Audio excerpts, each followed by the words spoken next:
One of the reasons that me and the Department of Health and Human Services caseworkers had it out in the middle of my case with my daughter was because I refused to lie for them and fabricate a success story. They wanted me to lie, and they tried to force me to lie about being a drug addict so they could pretend that they had a success story. And I refused to do that.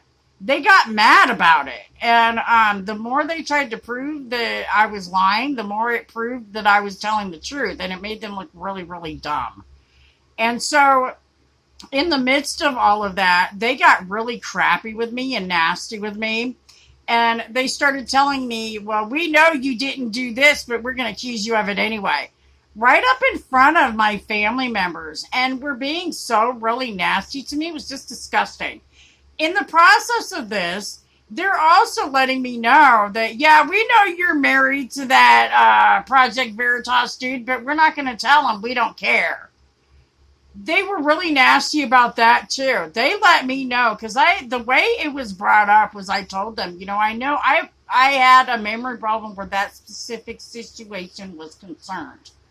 Not that I have memory problems like that. It's just that some of the details I asked for confirmation.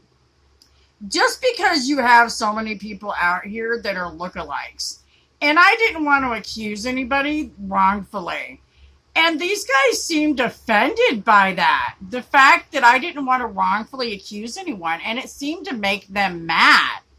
Which was really weird. It's kind of like an alien being or something with these guys. Like they're a whole different species. And it was really gross dealing with them.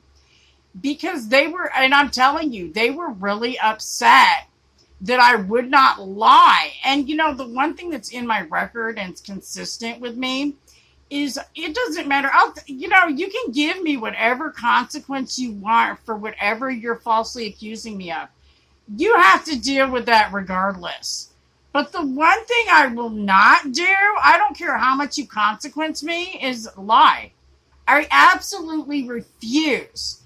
And so when they took my kids, both times, I sat my butt down where you could publicly see that I was not doing the things that they were accusing me of. Both times. Accidentally, the first time it was in front of where the drug task force and some of the police meet over there at Lions Park in Dowagiac. That's where I planted my butt at. Either there where I knew the cops were watching all the drug dealers. So they knew I wasn't doing drugs or selling them or doing any of that.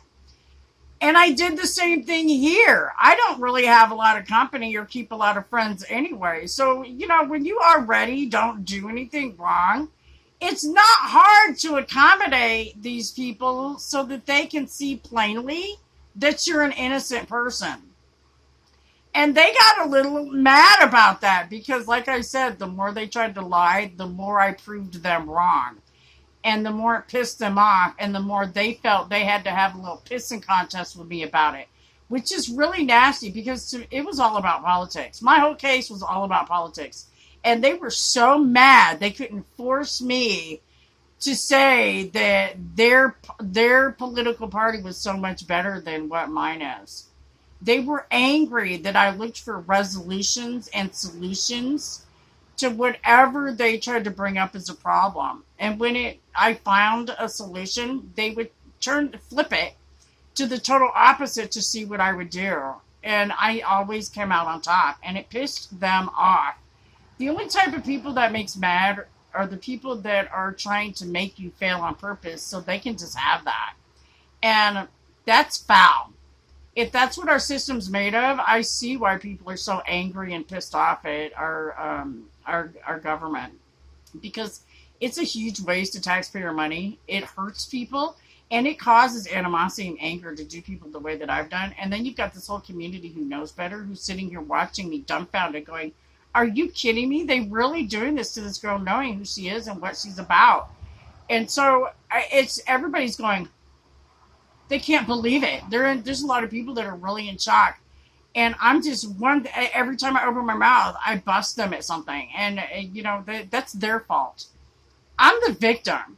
You don't blame me. You blame the perpetrators, the people who keep doing bad stuff that keeps allowing me to expose them.